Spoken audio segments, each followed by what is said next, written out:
Okay. Okay, so I realized I forgot a slide up here because of my computer issues. So we talked about this, grapheme to phoneme correspondence, aka letters to sounds. And this was slide number 4.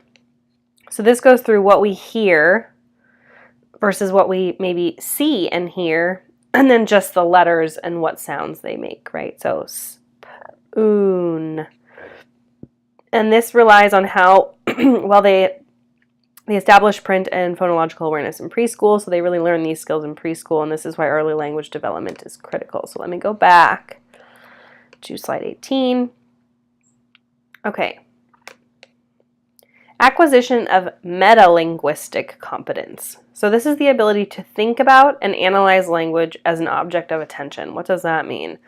So this is all of the beyond just the basic understanding of language. So phonological awareness, we've gone over that, right? That there's later developing abilities that include things like blending, segmenting sounds from words. You can manipulate them, right? So you're learning some of the things that are not directly taught. So ability to segment words into onset rhyme segments, individual phonemes, as it's related to spelling, as well as reading. Figurative language, all this is fun. So many of our students with autism may have a lot of difficulty with all of these metalinguistic skills. There's actually a clinical evaluation of language fundamentals metalinguistic test. I've never given it myself. It's a relatively new assessment. I'm looking forward to getting my hands on it. So the first step, figurative language, metaphors, conveys similarity between two ideas or objects by stating that they are the same. Consist of the topic or the target, which is compared to the vehicle or the base. The comparison is called the ground. Metaphors can be predictive or proportional. Understanding and use of metaphors and other types of figurative language increase with age. So what is a metaphor? A comparison in which one thing is said to be another. My mom is a teddy bear. Another example would be things like similes. Excuse me. So, they contain a topic, a vehicle, and the ground. Make a comparison explicit by using the word like or as. Situational factors of use, whether children are engaging in formal writing tasks or comparing dissimilar items. This involves the ability to understand and produce similes and metaphors, is related to measures of general cognition, language, and academic achievement, right? So here are examples of similes. A simile is a comparison of two things using the words like or as. So as sweet as pie or colorful like crayons. This one was just too funny. My dog is as smelly as dirty socks. Okay, more on figurative language. So hyperbole, exaggeration or emphasis for effect. Then we have idioms, expressions containing a literal and figurative meaning. There are opaque idioms where little relationship between the literal and figurative interpretation. Transparent, figurative meaning is an extension of the literal meaning. Opaque and less frequently used idioms are the most difficult to understand. So, here are some examples of hyperboles. I'm so hungry I could eat a horse. Or, these shoes take 5 million years to put on. 5 million years later. That's a literal one, right? I say this one all the time, but I say 800 years. And my husband thinks it's funny. So everything is, oh gosh, that took 800 years, or something took 800 years. Why I use 800, I have no idea, but it's just something I say. I'm sure all of you have one that you like to use. This one's good too. I ate a mile-high ice cream cone. So the hyperbole is that it really was a mile high, but reality is it probably wasn't. So could you see how these would be difficult for a student with autism, right? So when they hear this, they may think, yeah, you're going to eat a horse, or no, it really will take 50 million years to put shoes on, or yeah, I really did eat a mile-high ice cream cone. They don't see the figurativeness to this. Same with idioms. So here are some more examples of idioms. An expression that doesn't exactly mean what the words say. So she spilled the beans, she talked too much, and told the secret. As cool as a cucumber. I'm very calm and composed and untroubled by stress, right? Someone with autism may say, well, why don't you just say you're very calm? Why are you saying as cool as a cucumber? They are things that are culturally based, right? So we also have one called cold feet. So maybe a student who's very literally thinking may think, yeah, I have cold feet. There's icicles on my feet or ice cubes on my feet. But that's not what it means. It means that you are very nervous about something. The issue with these that I find when I'm working with bilingual students or students from other cultures is the idioms vary greatly depending on culture and the language that is spoken. So if you look up idioms in other languages on Google, you can find some really interesting ones, like to give someone pumpkins in Spanish means to reject someone. And there's a lot. It's really fun to look those up. So the spectrum of idioms, we have transparent idioms. To see the light, I understand, right? Semi-transparent, break the ice, relieve the tension. Semi-opaque, to pass the buck, you're passing responsibility. Totally opaque, to burn one's boat, to make retreat possible, or to spill the beans, reveal a secret, right? Those don't really relate at all, so those are the harder ones. Okay, then we have irony and sarcasm. So a speaker's intentions differ from the literal meaning of the word. So irony, unmet general expectations that are not the fault of an individual. Sarcasm refers to a specific individual's failure to meet an expectation. Between 9 and 10 years old, you can distinguish between an individual's intentions and consider sarcastic comments to be more negative. Dramatic irony, the audience would be aware of a fact of which characters are unaware. So I'd like you to watch these videos. They go through the different types of irony. So they go through verbal irony, dramatic irony, and sarcasm as well. So please watch all 3 of these videos. They're very short. They're about 2 minutes. Proverbs. These are much more difficult. You've probably been exposed to some of these in school. So statements expressing the conventional values or belief, wisdom of society, these are difficult to master. They may have a variety of communication functions, like, I think I just said communication. I apologize. Commenting, it might interpret a warning, message of encouragement. Many proverbs can be religious too, but they aren't all religious. Presence of supportive linguistic environment can facilitate adolescents' understanding of proverbs. So understanding of proverbs is correlated to success in math and literature. So it's kind of because you're trying to problem solve, right? What is the proverb trying to tell me? It's not always a clear message. Okay, so to go into phonological development again and its relationship to reading and how we read aloud. So morphophonemic, yes, that's a mouthful. Morphophonemic development is interaction between morphological and phonological processes. So, sound modifications that we make when joining certain phonemes together. So the best example of this, and we talked about this already, is the formation of a plural, right? So plural S in cats is an S. In dogs, the plural S becomes a Z. So dogs. And then the plural after bush is bushes, right? So you're adding this is to it. So it's one oh my gosh, I'm blanking. Sorry.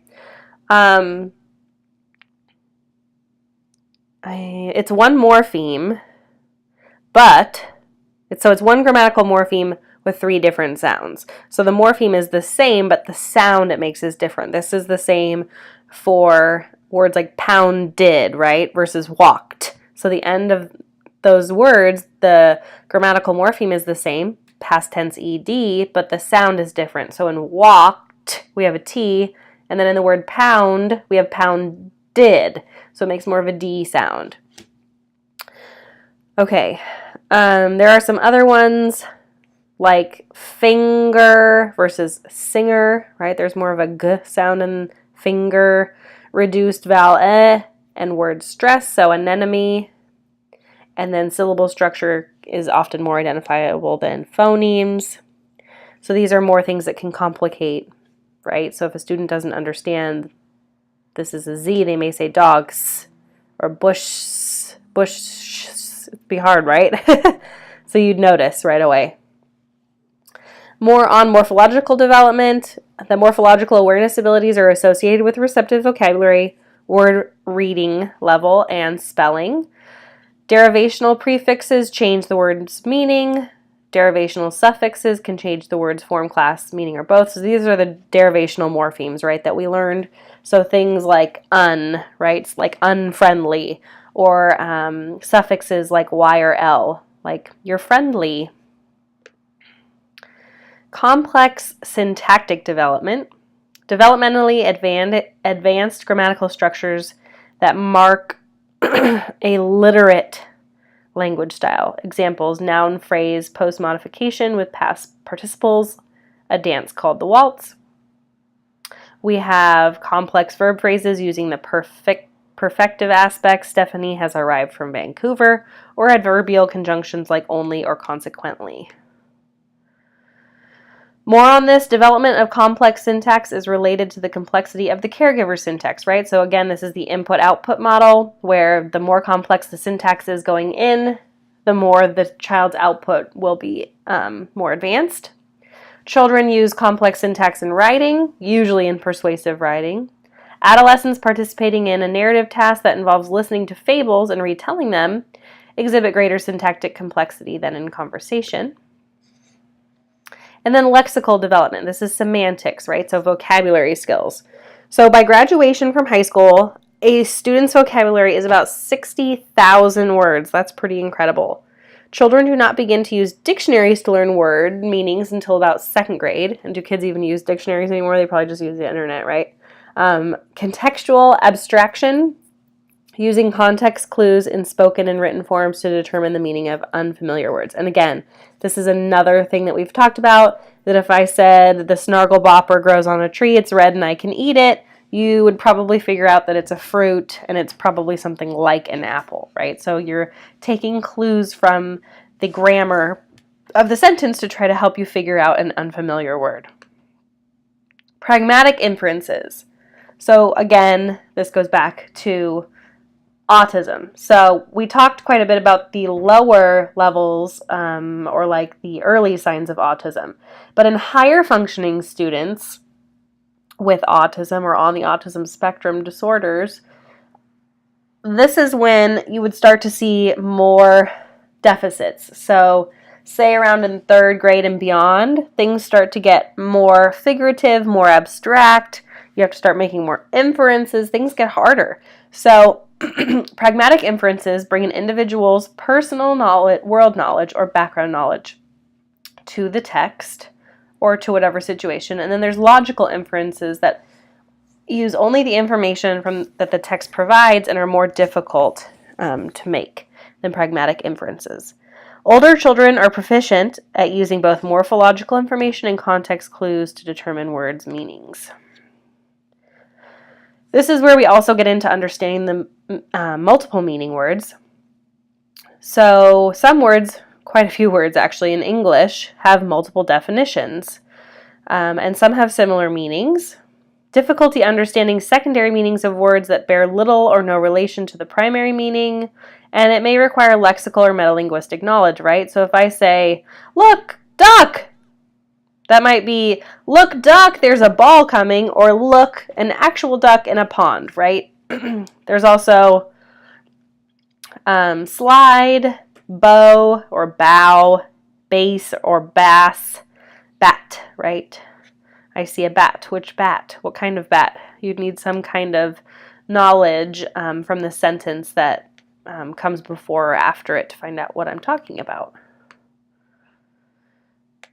Oh, the other thing about multiple meaning words is many of my students who are bilingual have difficulty with this, again, because these are very difficult and they're higher level tasks for monolingual students, let alone students who are bilingual. So it takes students who are bilingual quite a longer time to get to this level of language and reading. So when there's a test called the Test of Language Development for intermediate students, and this is a subtest on it, and many of my students who are bilingual will not do very well on this because they just haven't had the exposure and they don't have the experience yet because they're delayed but not because of a disorder. It's just the natural progression of bilingual learning. Okay, understanding of lexical and centennial ambiguity. Lexical ambiguity occurs for words and phrases with multiple meanings. So we have homophones, homographs, and homonyms. So homophones sound alike but have different meanings. If spelled differently, they are called heterographs. Homographs are spelled the same but have different meanings, and if they sound different, they are heteronyms or heterophones, and homonyms differ only in meaning. So let me show you this. This will help you. Homonyms are multiple meaning words like the spruce tree versus to spruce something up, or suit yourself versus I wore a suit. Then we have homophones, words that sound alike. They may be spelled differently. Addition or addition. I want to go, or like I like it too, or 1 + 1 is 2. And then we have homographs, same spelling, different pronunciation, different meanings. Desert versus dessert. And dessert, right, we know it's not just abandon. It can also mean a delicious thing that we eat after dinner.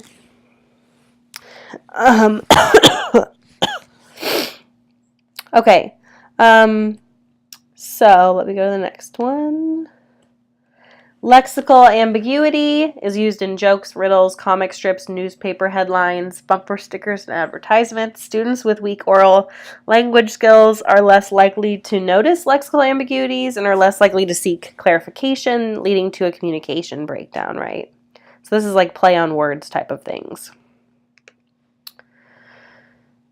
So, I don't think I'm saying this word right. Centennial. It's not centennial. I think it's sentential. Ambiguity. Ambiguity within components of sentences. So, listener confuses boundaries between words. I can't wait for the weekend versus I can't wait for the week end, which I don't know why anyone would say that. That's just an example from the book. Surface structure ambiguity. When words within a sentence can be grouped into 2 different ways, conveying different interpretations. I fed her bird seed versus I fed her bird seed. Deep structure ambiguity. Noun serves as the subject of the sentence in one interpretation as in the object of another. The duck is ready to eat.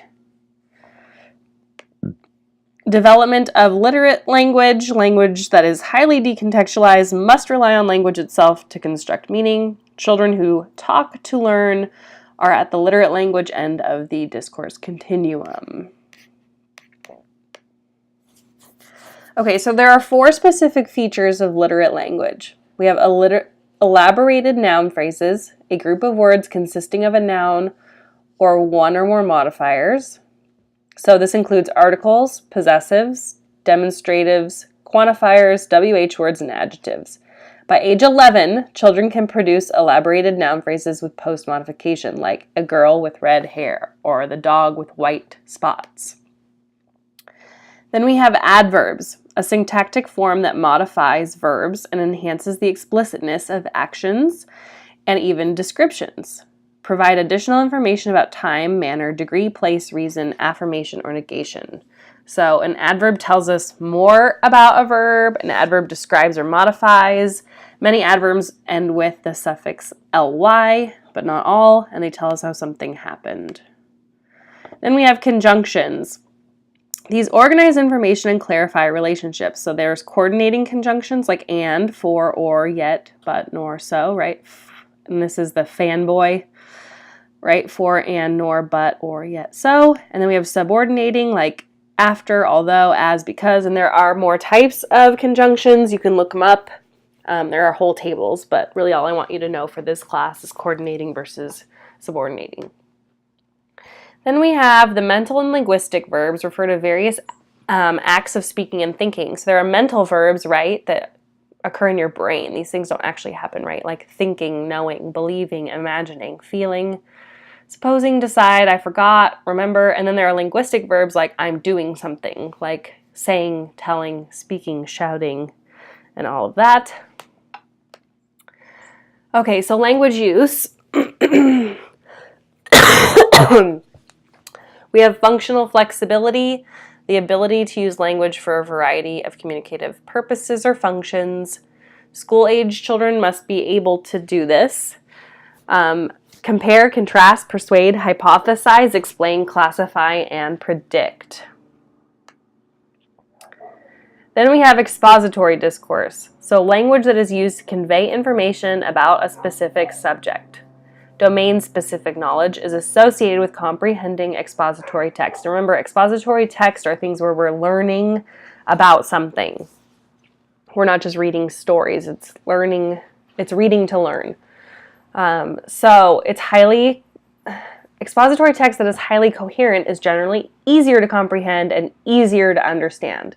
Quantity and quality of productive expository discourse are related to domain-specific knowledge. So do you have knowledge in a certain area? Do you have interest in the topic? And do you have a genuine need to express that knowledge to someone else? Persuasive discourse. I'm sure all of you remember learning about persuasive essays in school. I know I did, especially with like the death penalty, right? I feel like every school writes about that.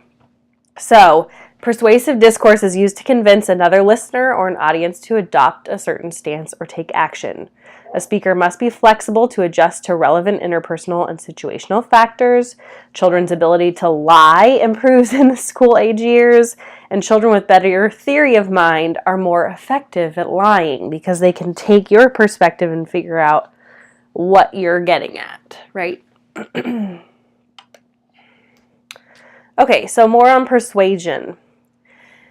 School-age children demonstrate improvement in skills related to persuasion, and there are quite a few of them. So adjusting to the listener's characteristics, stating maybe an advantage as a reason to comply, so more bargaining maybe. They anticipate and rely on and reply to counter arguments, right? So if mom's like, well, no, you can't stay up late tonight. It's like, well, maybe if I help you clean, I can stay up late. So you have maybe some ideas on how to counter argue.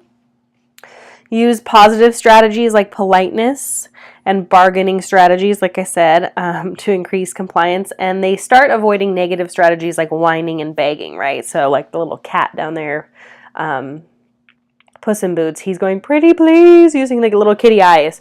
Doesn't work anymore, right? School-age children really need to be able to communicate instead of begging and whining. And usually this is where if a student has low abilities to persuade or maybe low oral ability, they're still in that whining, begging, or behavioral phase. And this is where we need to help students get what they need and what they want so they get out of the whining and begging and they can actually persuade and ask for what they need. There are also things like they need to control the discourse assertively, and then there's generate large number and variety of arguments. So they're really just getting more in depth into this persuasion. Conversational abilities. As students are in school, they're gradually improving these conversational abilities, right? Like toddlers, it's 1 to 2 turns, but now as elementary school and beyond, they're able to stay on topic longer, extend dialogues with people, make a larger number of relevant and factual comments, shift smoothly from one topic to another. They can adjust the content and style to the listener's thoughts and feelings. This goes back to like, am I talking to a friend or am I talking to my teacher? Am I talking to someone I don't know? You change your tone, right? They're more adept at detecting conversational breakdowns and repairing them. And then around age 9, children begin to use more sophisticated strategies like providing additional background information, and they can define terms to repair breakdowns when they actually do occur. All right, and then narrative development. Younger children, ages 5 and 6, can produce at least 4 types of narratives. So these are things we may be looking for when we're gathering a language sample from a child. And this isn't just a language sample where you're going in and observing. This might be one that you're asking them a question to get a type of narrative from them. So a recount would be telling a story about personal experiences or retelling a story that has been heard or read. So you may ask, tell me about, oh, my dogs are barking, sorry. Let me close my window. So telling a story about personal experiences, so you may say, You know, what did you do for your birthday this year? Tell me about that. Or you may read a story like The Three Little Pigs and have them retell that story. An account would be a spontaneous personal narrative, so this may be one that you don't ask a question. A student just comes up to you and says, this happened on the playground and Johnny was mean to me. He poked me on my elbow, or whatever it may be. An event cast is describing a situation as it happens. Think of this as like sports announcers. So they're describing, and he ran to the plate, and then this happened, and now you're running over here. So it's as it's occurring. And then fictionalized stories are invented narratives. So maybe you ask the student to start with, once upon a time there was a princess, and then they come up with the rest of the story on their own. All right, school-age children learn how to move forward and backward in time as they narrate. They begin to describe other individuals' physical and mental states and motivations for their actions. Narratives grow to include multiple episodes, a problem or a challenge, and the elements that relate to solving it. Story grammar format, so the components of a narrative and the rules that govern organization. So this little guy over here, his name is Brady. This is from the Story Grammar Marker. You can look it up. It is a little braided piece of yarn that you can make with students. So the top represents the character, the star is the setting, the shoe is the kickoff. So what happens to kick off the story? What was the character's internal response? Do they have a plan?